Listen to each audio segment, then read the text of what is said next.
vous auriez pu y participer, y donner de la voix.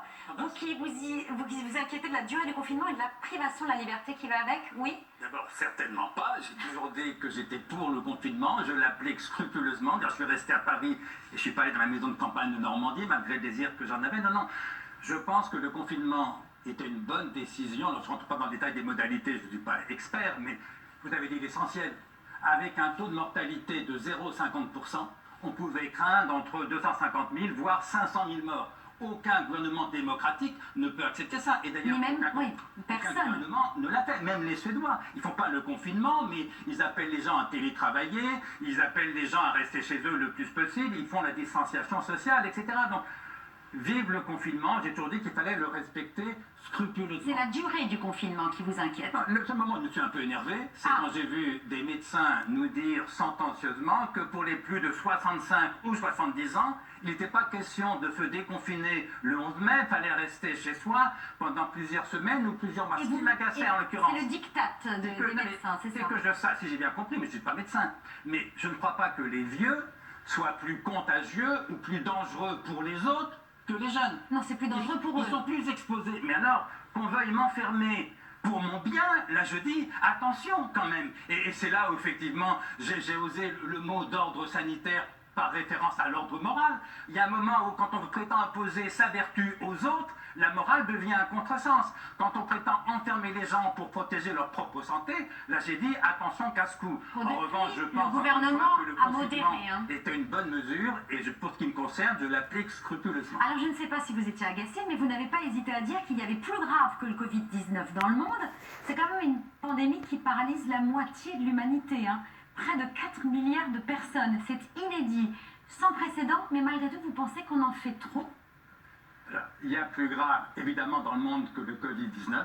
Il faut rappeler que 9 millions d'êtres humains meurent de malnutrition chaque année. 9 millions chaque année, depuis des décennies. 9 millions, dont 3 millions d'enfants meurent chaque année. Bon, en France, il y a pour l'instant 20 000 morts à peu près du Covid-19. C'est beaucoup trop, c'est évidemment très triste. Mais rappelons quand même qu'il meurt en France 600 000 personnes par an, dont 150 000 meurent de cancer. Alors qu'est-ce qui est le plus grave, le Covid-19 ou le cancer? Socialement, économiquement, bien sûr le Covid, parce que c'est contagieux, c'est une pandémie. Mais individuellement, entre mourir du Covid-19 ou mourir du cancer, je ne fais pas tellement de différence. D'autant que parmi les morts du cancer, il y a des milliers d'enfants, d'adolescents, de jeunes adultes. Il se trouve que le Covid-19, si j'ose dire, a la bonne idée de frapper plutôt les plus vieux. Vous l'avez dit vous-même, le taux de mortalité est près de 10% au-delà de 80 ans, très en dessous de 0,1% pour les enfants. Écoutez, moi je suis père de famille. Je me fais plus de soucis pour mes enfants que pour moi. Et donc ce qui m'étonne, c'est pas du tout le confinement, mais c'est cette espèce d'affolement médiatique où depuis des semaines, on ne nous parle plus que de ça. On nous appelle au fond à porter le deuil des 20 000 morts du Covid en oubliant les 600 000 autres. Moi je me demande en quoi est-ce que les 20 000 morts du Covid-19 méritent davantage de compassion, de respect, d'intérêt que les 600 000 autres morts, et notamment que les 3 millions d'enfants. 3 millions d'enfants qui meurent tous les ans de malnutrition, dont personne ne parle et dont tout le monde se fout. Patrick, et peut-être une réaction de Gilbert Deray? Non, mais, pardon, mais si je synthétise les derniers propos que vous avez tenus, ça revient à dire, ça tue des personnes âgées, c'est pas très grave, ou c'est moins grave que de tuer d'autres catégories de la population. C'est exactement ce que je pense, parce que tous les êtres humains sont égaux en droit et en dignité, mais toutes les morts ne se valent pas. Parce que mourir à 15 ans, à 20 ans, à 30 ans, c'est quand même plus triste, excusez-moi, que de mourir à 80 ou 90 ans. Et d'ailleurs, après cette émission de radio où j'ai dit ça, j'ai reçu des dizaines de messages de soutien, exclusivement de gens ayant plus de 60 ans, qui sont comme moi, pères de famille, grands-parents, et qui me disent, mais bien sûr, ce qui nous inquiète, c'est la santé de nos enfants avant la nôtre, et puis il faut rappeler que de toute façon, il faut bien mourir de quelque chose. J'ai cité souvent la phrase de Montaigne, qui écrit génialement dans les essais, tu ne meurs pas de ce que tu es malade, tu meurs de ce que tu es vivant. Autrement dit, la mort fait partie de la vie. Et On a le sentiment des fois en regardant la télévision que nos journalistes redécouvrent tout d'un coup que nous sommes mortels. Tu parles d'un scoop, on sait bien qu'on est mortel. Alors, je préfère mourir le plus tard possible, mais au fond, je préfère que ce soit moi qui meure plutôt que mes enfants. Et donc je pense en effet que protéger les jeunes, c'est notre priorité à tous. C'est pas pour pas soigner les vieux, ça va de soi. Encore une fois, j'ai 68 ans, donc je fais partie des groupes à risque. Et puis il y a autre chose, c'est que ces dépenses considérables, parce que ce qui est sans précédent, c'est pas tellement l'épidémie. On a vu des épidémies aussi graves, peut-être plus graves, on parle de la grippe espagnole. Ce qui est sans précédent, c'est le coût économique, parce que les économistes nous disent, la crise qui va commencer sera encore plus grave que la crise de 29. Donc là, c'est peut-être une crise économique sans précédent. Qui va en souffrir? Pas les vieux, pas moi, nos enfants, les enfants de nos enfants.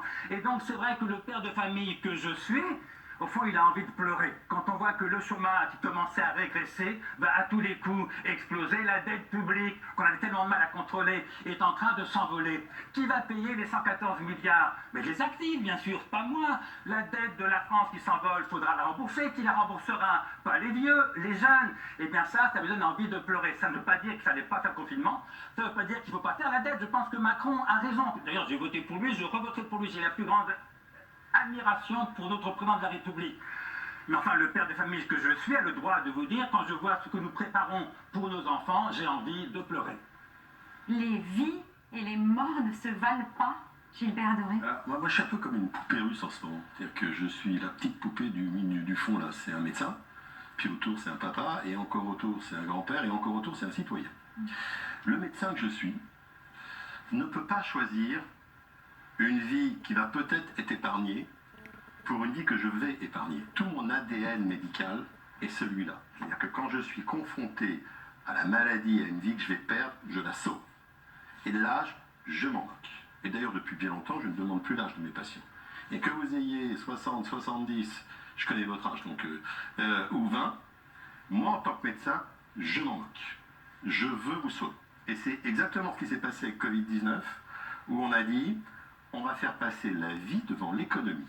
Alors, moi, je suis sidéré, stupéfié et très heureux. Et si ça n'avait pas été comme ça, et si la société avait choisi le contraire, eh bien, ça aurait été très hypocrite.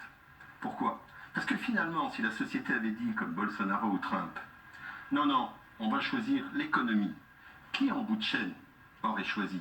C'est pas les politiques, c'est nous les médecins. Et en particulier les réanimateurs. Parce que qu'est-ce qui se passe quand on ne fait pas de choix, quand on fait un non-choix? Finalement, serait arrivé dans les services de réanimation, monsieur, madame, 20 et 40 ans. C'est le réanimateur qui aurait choisi 20 ou 40 ans, c'est pas le politique, ou qui vous voulez d'autre. Donc le médecin que je suis dit, c'était le bon choix. Ça, c'est très clair pour moi. Et j'espère que notre société ira dans cette direction. Et le père de famille? Alors, le père de famille, il est comme vous. Il est très inquiet pour ses enfants. Il est même très inquiet pour sa petite fille Raphaëlie, qui pourtant ne risque rien, puisqu'elle a 2 ans et qu'on dit Vous allez pouvoir qu'elle ne reprendre la parole. risque rien. Bien sûr que je suis inquiet, tout à fait inquiet comme vous. Je vais mettre ça de côté. Puis après, il y a le citoyen. Et ce que voudra le citoyen, c'est que si le choix était différent, alors il faut qu'il soit fait. Mais attention, il peut être fait que par les gens qui dirigent et les gens qui décident. Et moi, ce que je crains, si on faisait ce choix, c'est que finalement, ce soit un non-choix. Parce qu'imaginez un instant que la nation décide qu'effectivement, on ne va pas mettre Covid-19 à l'air. Moi, je l'ai fait, j'ai vécu en médecine. Moi, j'ai la chance d'être arrivé juste après. Je suis de la génération de ceux qui ont pu faire ce qu'ils voulaient. C'est-à-dire qu'on transplantait tout le monde, on faisait ce qu'on voulait. Mais imaginez que la nation décide qu'au-delà de 60 ans, on ne vous met pas en réanimation. La nation décide ça. Mais finalement, c'est très hypocrite, parce que qui va choisir à l'arrivée? C'est pas le président de la République, c'est le réanimateur qui va choisir. Donc finalement, moi, le citoyen, je suis en permanence ramené à ma condition de médecin. Moi, je ne suis pas médecin. Et donc, je comprends très bien que pour un médecin, la santé est évidemment l'essentiel. Il ne serait pas médecin autrement. Pour l'homme que je suis, je tiens beaucoup à ma santé, mais je trouve que la liberté, le bonheur, l'amour, la justice, c'est des valeurs plus hautes. Et au fond, ce qui m'inquiète dans ce que j'appelle le pan-médicalisme, pan en grec, ça veut dire tout. C'est-à-dire tout soumettre à la médecine. Ben, c'est que pour beaucoup de gens, la santé devient la valeur suprême. Alors si la santé devient la valeur suprême, effectivement, soumettons tout à la médecine, déléguons à la médecine non seulement la gestion de nos maladies, ce qui est normal, mais la gestion de nos vies et de nos sociétés. Et ça, je trouve ça plus inquiétant. Vous savez, Voltaire disait joliment au XVIIIe siècle, j'ai décidé d'être heureux parce que c'est bon pour la santé. Eh bien, le jour où le bonheur n'est plus qu'un moyen pour atteindre ce but suprême qu'est la santé, on assiste à un renversement considérable par rapport à au moins 20 siècles de civilisation, où on considérait à l'inverse que la santé n'est qu'un moyen, certes particulièrement précieux, mais un moyen pour atteindre ce but suprême qu'est le bonheur. Autrement dit, la santé est une chose très importante, il n'y a pas que ça dans la vie. J'ajoute sur le rapport à l'économie. Les 9 millions de gens qui meurent de malnutrition, les 3 000 enfants, ils ne meurent pas pour des raisons médicales, ils meurent pour des raisons économiques. Faisons une expérience de pensée. Imaginez que tout le corps médical, les soignants, fassent une grève totale pendant un an. Qu'est-ce qui se passe pour l'économie? De gros problèmes. Mais enfin, il y a quand même du pain chez votre boulanger, de la viande chez votre boucher et de l'essence dans votre voiture. Autrement dit, si toute la médecine s'arrête, la vie continue. Imaginez à l'inverse que tout le monde fasse grève. Imaginez à l'inverse que tout le monde fasse grève pendant un an, sauf les médecins et les soignants. Qu'est-ce qui se passe? Il n'y a plus de patients, il n'y a plus de médecins, tout le monde est mort de faim.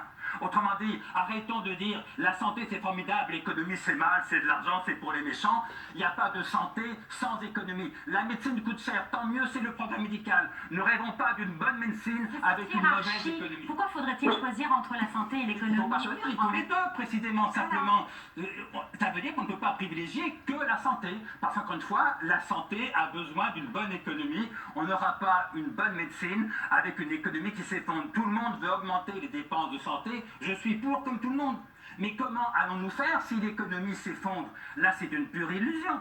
Et donc, il faut aussi sauver l'économie. Et ce qui m'inquiète un peu, pardon d'être un peu long, c'est qu'on entend 10 médecins chaque soir à la télévision. C'est très bien, moi j'aime beaucoup les médecins, je les trouve très intéressants. On entend des fois un économiste pour lui demander combien ça va coûter. Mais jamais pour lui demander ce qu'il faut faire. Autrement dit, actuellement, les médecins disent ce qu'il faut faire et les économistes calculent combien ça va coûter. Attention, c'est casse-gueule. La santé est une très grande chose. Vive la médecine, vive le corps soignant. C'est pas la médecine qui nourrit une société. La pauvreté, la misère tuent aussi et davantage. Gilbert Doré, pour conclure. Moi, je vous suis à 100% là-dessus. Mais oui. Parce que, évidemment, que la médecine ne peut pas être isolée de la société. D'ailleurs, elle est un assez bon indicateur de l'état d'une société. Et qu'évidemment qu'on est complètement intriqué. Et je suis extrêmement sensible à ce que vous dites sur pauvreté, sur famine, sur guerre. Et d'ailleurs, quand on dit qu'on vit le Covid-19 dans la guerre, il faudrait qu'on aille voir en Syrie et en Irak avec le Covid-19 comment c'est. Je suis également sur le fait qu'on a érigé la vie comme étant le bien suprême. D'ailleurs, c'est tellement vrai qu'on dit, pour faire du sport, il faut manger, il faut être heureux, il faut bien dormir, il faut faire des câlins et même la sexualité pour être en bonne santé. Donc on a oublié la valeur de chacune séparément. Là, je vous suis à 1000%. Et il va falloir qu'on reconsidère si l'objectif c'est de vivre de plus en plus vieux, ce qui est un objectif suprême, et on était même depuis des années maintenant en train de nous parler comme on a devenir immortel. C'est devenu un but en soi.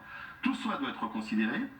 Et c'est peut-être l'occasion justement de ce Covid-19 pour se dire en fait qu'on a à la fois pas assez bien considéré la santé pour ce qu'elle devait être comme outil, mais également pour ce qu'elle devait être dans une société. La médecine, c'est pas juste un outil pour guérir ou pour vivre longtemps, c'est plus vaste que ça doit être complètement intégré dans l'ensemble de la société. Gilbert Doré, médecin et philosophe, vous voyez, il n'est pas que médecin ce soir. Pour détendre un peu l'atmosphère, ce que j'appelle le pan-médicalisme est illustré par un dessin de Sampé. C'est une petite dame dans une église vide, devant l'autel, toute seule, en train de prier. Et qu'est-ce qu'elle dit au bon Dieu? Elle lui dit, mon Dieu, j'ai tellement confiance en vous que des fois, je voudrais vous appeler docteur. Dieu est mort, vive la santé. C'est ça que j'appelle le pan-médicalisme. Eh bien, je rappelle simplement que la médecine est une grande chose, la santé est une grande chose. Ça ne tient pas lieu de spiritualité, ça ne tient pas lieu de morale, ça ne tient pas lieu de politique, ça ne tient pas lieu d'économie. Merci beaucoup, André Comte-Sponville, d'être venu ce soir sur le plateau de C'est à vous. On garde Gilbert Doré.